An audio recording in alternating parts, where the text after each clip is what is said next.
అరవింద సమేతలో ఈషా పెద్ద యాక్ట్రెస్, మంచి మంచి సినిమాలు తీసింది.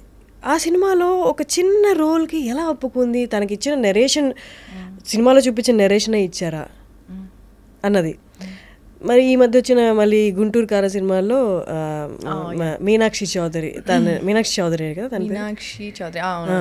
తనని చూసిన తర్వాత maybe this is something common అని బయట ఆడియన్స్ కనిపిస్తుంది. పెద్ద హీరోయిన్స్ని చిన్న రోల్స్కి పెద్ద సినిమాల్లో తీసుకోవడం అనేది.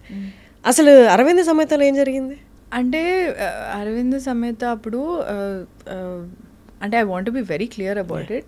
నేను అప్పటివరకు ఏం పెద్ద సినిమాలు చేయలేదు. నాట్ లైక్ నాకు పెద్ద స్టార్ వేసి నాకు అప్పుడేం లేదని నేను అనుకుంటున్నాను. But I don't think I have done big movies. దానికంటే ముందైతే నేను ఒక పెద్ద సెట్, ఒక 6-7 క్యారవాన్ లైన్గా బస్ డిపో లాగా నేను అసలు చూడలేదు. అట్లా నాకు చాలా కొత్త అది. సో ఇంకోటి నేను ఎప్పుడు ఒకటి క్లియర్గా ఏముండేదానంటే, నాకు లీడ్ రోల్స్ చేయాలని ఉంది. నేను ఇండస్ట్రీకి వచ్చినప్పుడు okay I want to do only lead roles, నాకు లీడ్ రోల్స్ చేయాలని ఉంది. ప్రాబ్లీ అంటే ఇట్స్ నాట్ లైక్ క్యారెక్టర్స్ చేయొద్దు అని కాదు, బట్ నాకు personally like I want to see myself as a lead role అనేది నాకు చాలా ఉండింది. So when they came to me, నాకు నరేట్ చేసినప్పుడు Trivikram garu and Vamshi garu approached me. So చేసినప్పుడు then they told me that it's 2 heroines ఉన్నారు, ఇది అదని చెప్పారు అన్నాక నేను I was not sure. I was not being arrogant and all. I was not sure correct కాలా కాదా, మళ్ళీ స్టీరియోటైప్ చేసేస్తారా ఏంది, టైప్ కాస్ట్ చేసేస్తారా, మళ్ళీ రిస్క్ ఎందుకు, ఎందుకంటే నాకు ఎవరు సపోర్ట్ చేయడానికి లేరు అక్కడ. నేను ఈ సినిమా పోతే మళ్ళీ నాకు ఎవడో వచ్చి ప్రొడ్యూసర్స్ వచ్చి నా కోసమనే ఒక సినిమా తీసి ఏం చేసేది లేదు. I don't have that kind of support system. So I was not sure. Like వద్దులేండి ఐమ్ లైక్, అంటే ఏంటి మీకు ఇంత మొత్తం ప్యాకేజ్ ఇట్లా ఉంది కదా, తారక్ గారు ఉన్నారు, త్రివిక్రమ్ గారు ఉన్నారు, సితారా ఉంది, అదే హారిక హాసిని ఉంది, ఏంటి వాట్ ఈస్ యువర్ ప్రాబ్లమ్ అంటే I want to see myself as a lead. So one of the లీడ్సే కదండి అన్నారు. ఐమ్ లైక్ ఓకే అనుకున్నాను. తర్వాత నాకు త్రివిక్రమ్ గారు నరేట్ చేశారు. అంటే so nice of him that he narrated me the whole story for like half an hour or something. So I was like okay ఒకసారి just give it a short చూద్దాం, ఒకసారి చేసి చూద్దాం. ఐ సెడ్ నో అని చెప్పా చాలాసార్లు. మళ్ళీ ఇప్పుడు విన్న తర్వాత అబ్బా సరే చూద్దాం. బట్ ఆయన అన్నారు ఇది వన్ ఆఫ్ ద లీడ్సే అమ్మా, you want to play leads right, it's one of the leads only. So what is your problem అంటే somewhere I was hesitant, like ఎక్కడో కొడుతుంది అన్నట్టే ఉండింది. But still I was like okay fine ఒకసారి చూద్దాము ఇది అని చెప్పి ఐ సెడ్ ఓకే సార్ అని చెప్పా. ఓకే సార్ అని చెప్పిన తర్వాత దే వాజ్ లైక్ షూట్ అయ్యింది. They was one actually they was a song shoot also that didn't happen. దాని తర్వాత అంటే it was nice and the whole atmosphere was nice and Tarak's energy was amazing, Trivikram gar direction, everything, and they were so organized.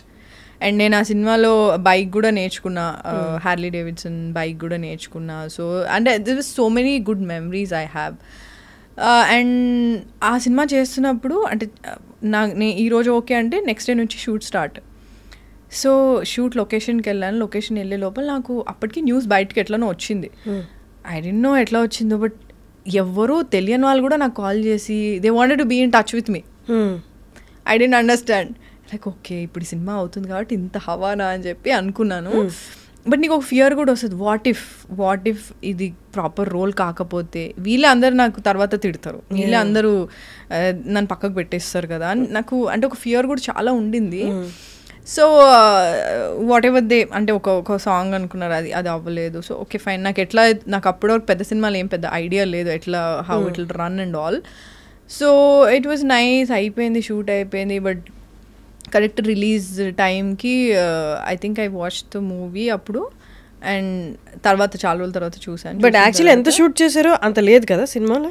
They were actually extra scenes also, but that was not. ఎన్ని days shoot చేశారు మీరు దాన్ని? I don't remember exactly, I don't remember. But ఒక song షూట్కి మాత్రం నేను గోవాలో ఉండే అప్పుడు, సో రిహార్సల్స్ ఉన్నాయని చెప్పారు. సో నేను దానికి వెకేషన్లోనే క్యాన్సిల్ చేసుకొని వచ్చా. బట్ ఇక్కడ వచ్చాక ఇది క్యాన్సిల్ అయిపోయింది.